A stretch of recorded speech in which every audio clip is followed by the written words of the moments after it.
चलिए अब 4 और 5 क्वेश्चन पे आते हैं। 4 क्वेश्चन, ठीक है, बहुत आसान है, सीधे फॉर्मूला वाला टाइप क्वेश्चन है।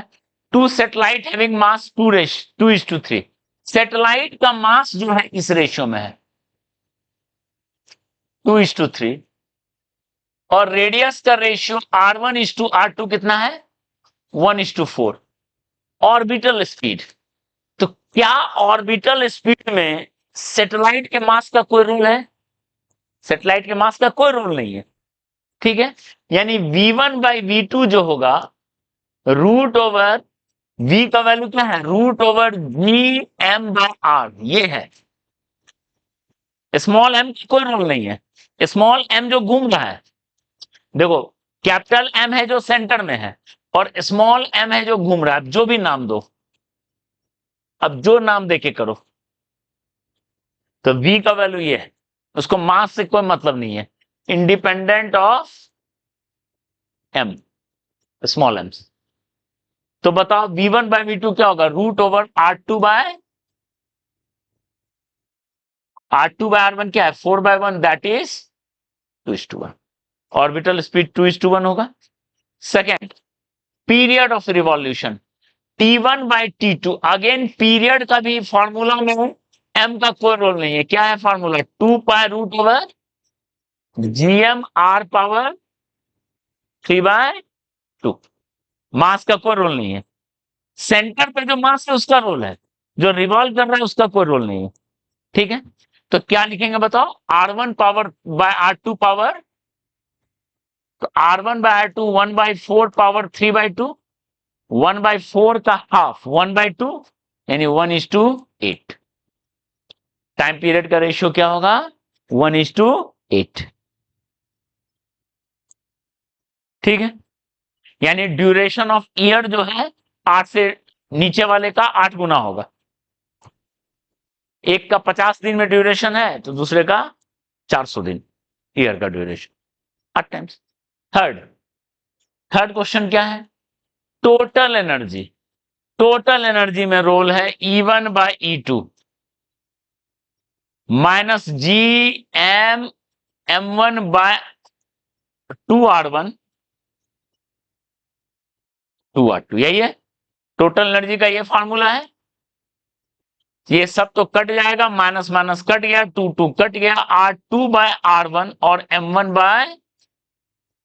R2/R1 4/1 और M1/M2 दैट इज 8:3।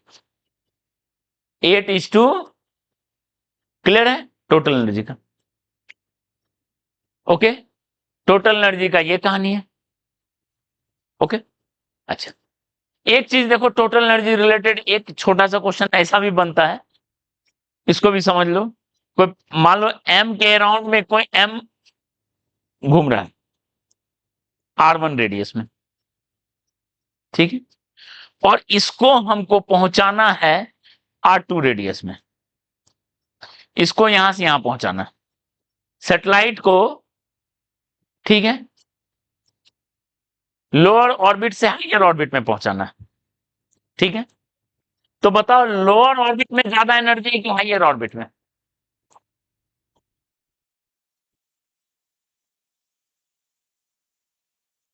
फॉर्मूला है नीचे में R है, तो नीचे में R है एनर्जी में, तो लगता है लोअर का ज्यादा होगा, लेकिन आगे में माइनस भी लगा हुआ है, आगे माइनस भी तो लगा है, ठीक है।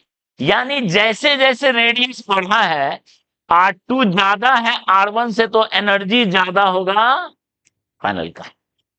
रेडियस R बढ़ने पे देखो, R बढ़ने पे काइनेटिक एनर्जी घटता है, नीचे में R है, लेकिन पोटेंशियल एनर्जी भी बढ़ता है और एनर्जी भी बढ़ता है।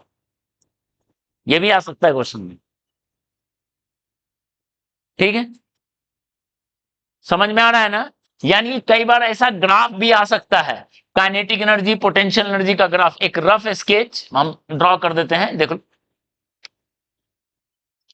ठीक है। काइनेटिक एनर्जी का आर के साथ ग्राफ इनवर्सली टाइप में है, ओके। पोटेंशियल एनर्जी का आर के साथ ग्राफ, पोटेंशियल एनर्जी का आर के साथ ग्राफ, ठीक है। तो वो क्या होगा, थोड़ा सा और नीचे से जाएगा ऐसा। ये हो गया काइनेटिक एनर्जी का ग्राफ, पोटेंशियल एनर्जी का ग्राफ ज्यादा नेगेटिव है क्योंकि नीचे में, ठीक है, आर है, यहां नीचे में 2r है। फॉर्मूला क्या है, G M M by 2r, और यहां कितना है, -Gmm/r। तो अगर वैल्यू वाइज देखा जाए तो यहां ज्यादा वैल्यू है और नेगेटिव है तो ज्यादा नीचे चला गया, और इन दोनों का सम किसके इक्वल है, टोटल एनर्जी। तो टोटल एनर्जी ऐसे होगा, ये है टोटल एनर्जी। इसलिए देखो, आर बढ़ने पे, ये डेटा तो आपको दिख रहा होगा, आर बढ़ने पे काइनेटिक एनर्जी घट रहा है, पोटेंशियल बढ़ रहा है, और एनर्जी भी बढ़ रहा है। क्लियर है, ये ग्राफ भी आ सकता है। ओके, तो अब बताओ, अगर पूछा जाए लोअर ऑर्बिट से हायर ऑर्बिट में शिफ्ट करना है, फाइंड एनर्जी रिक्वायर्ड, कितना एनर्जी रिक्वायर्ड होगा लोअर से हायर में करना, तो क्या होगा, E2 माइनस E1। जैसे इलेक्ट्रॉन लोअर से हायर जाता है, फर्स्ट ऑर्बिट से सेकंड, तो एनर्जी एब्जॉर्ब करता है, फोटोन के फॉर्म में एब्जॉर्ब करता है, एटॉमिक स्ट्रक्चर में पड़े होंगे।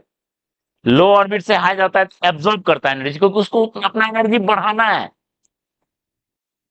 ठीक है। तो ये इसका आंसर होगा E2 माइनस E1, मतलब -Gmm/r2 -Gmm/r1। तो ये आंसर हो जाएगा Gmm1/r1 -1/r। ये सॉल्यूशन था फोर्थ का। क्लियर है, ठीक है, ये सॉल्यूशन था फोर्थ का। अब बचा फिफ्थ, चलिए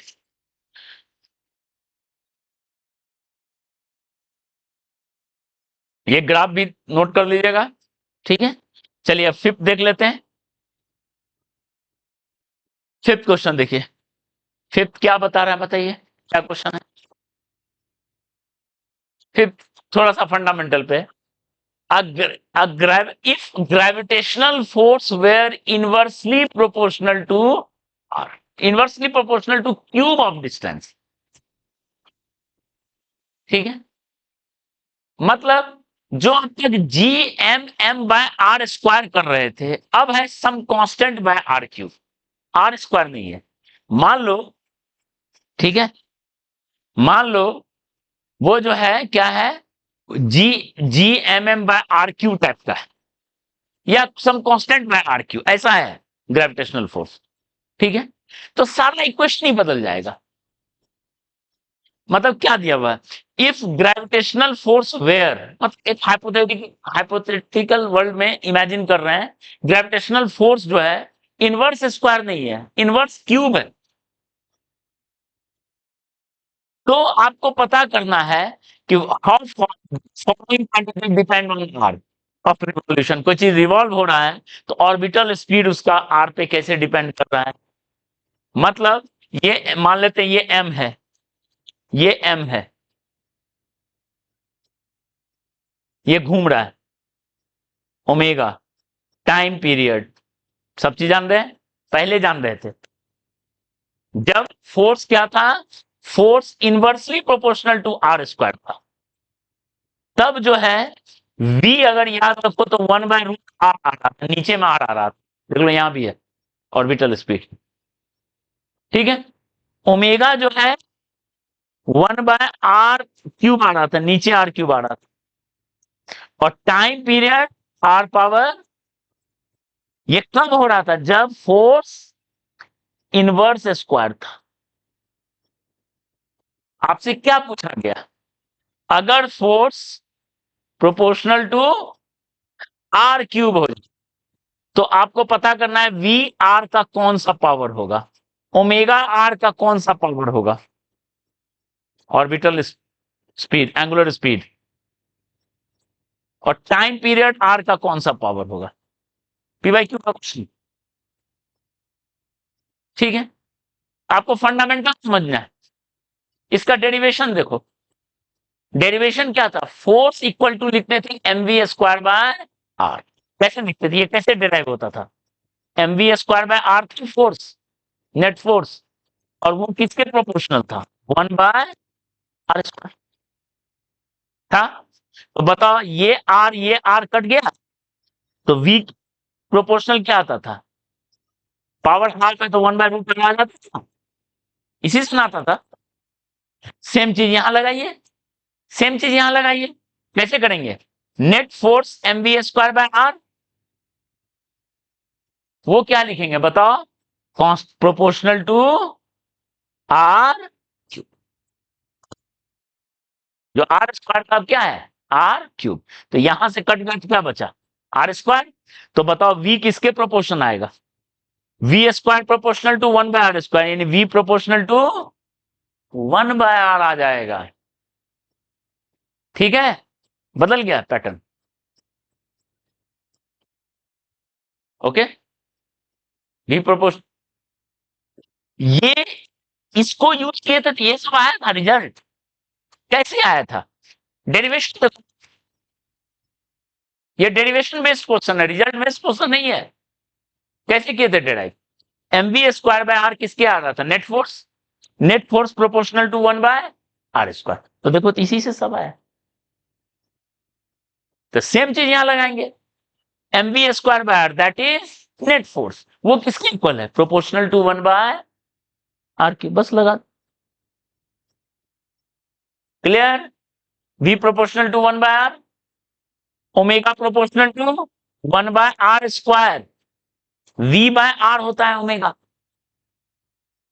होता है ओमेगा, होता है V by R. Time period 2π by omega, आ गया सॉल्यूशन। ठीक है,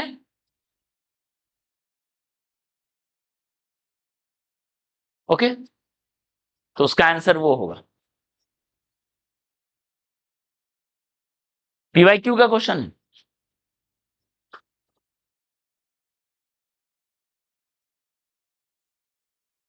क्लियर है,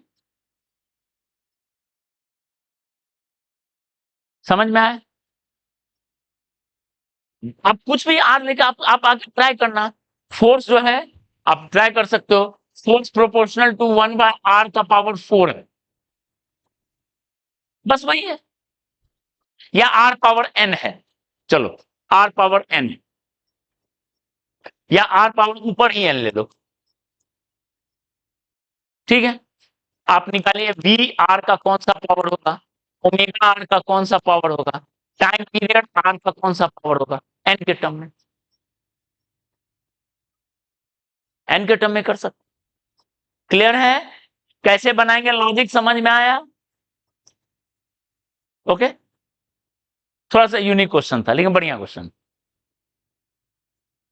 ठीक है, इसमें एक फ्लेवर हम ऐड कर देते हैं, क्या फ्लेवर ऐड कर देते हैं, ध्यान दो, फोर्स नहीं देते हैं, ध्यान दो, फोर्स नहीं देके क्या दे देता है, ये भी बन सकता है क्वेश्चन। कई बार फोर्स नहीं देके क्या दे देता है, potential energy proportional to R power कुछ है। ठीक है, आर पावर मान लेते हैं एन है, suppose potential energy R power N है, तो यहां से निकालिए फोर्स आर का कौन सा पावर होगा। ठीक है, फोर्स हो गया तो वी आर का कौन सा पावर होगा, ओमेगा आर का कौन सा पावर होगा, टाइम पीरियड आर का कौन सा पावर होगा। समझ में आ रहा है, फोर्स नहीं देके क्या दे दिया, पोटेंशियल एनर्जी दे दिया।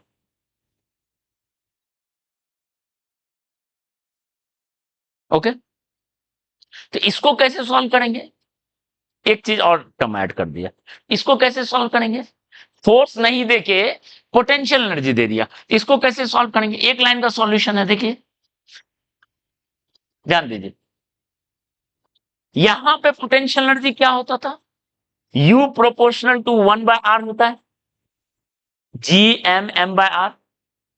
तो फोर्स ऐसा है, पोटेंशियल एनर्जी ऐसा है, तो R फोर्स ऐसा है? यहां पे भी वो चीज है, बस छुपा हुआ है, तो वो चीज हम वहां देख लेते हैं।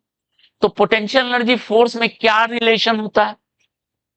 पहला ही क्लास में बताए थे ग्रेविटेशन में, पोटेंशियल एनर्जी को डिफरेंशिएट करते हैं तो क्या मिलता है? फोर्स मिलता है। पोटेंशियल एनर्जी को डिफरेंशिएट करते हैं तो क्या मिलता है? फोर्स। तो अब बताओ, अगर U proportional to R power n है, तो फोर्स प्रोपोर्शनल टू क्या होगा? कोई चीज का कुछ पावर है, डिफरेंशिएट करने पे पावर एक घट जाता है। देखो R² को डिफरेंशिएट किए, RQ को 3R², पावर घट गया। 4 को क्यूब आ जाता है, 5 को 4 आ जाता है। तो बताओ, एक बार फोर्स इसके प्रोपोर्शन आ गया, तो अब आगे लिखना शुरू करो। Force proportional to R power n, तो अगला mv²/r equal to net force, equal to net force. और नेट फोर्स किसके प्रोपोर्शन है? R power n-1। देख लो, बन गया क्वेश्चन। v² किसके प्रोपोर्शन? R उधर मल्टीप्लाई कर दो, R power n-1 plus 1, R multiply हो गया, यानी v² proportional to R power n। देख लो, R मल्टीप्लाई हो गया, पावर 1 मल्टीप्लाई होगा ना, ऐड हो गया पावर।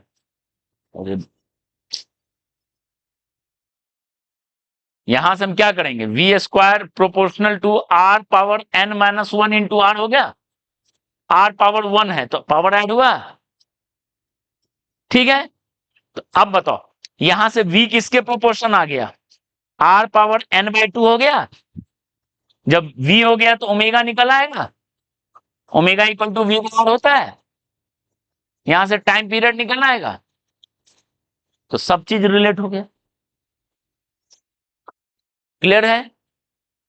इस तरीके से हम लोग सारा टाइप कर लेते। ओके।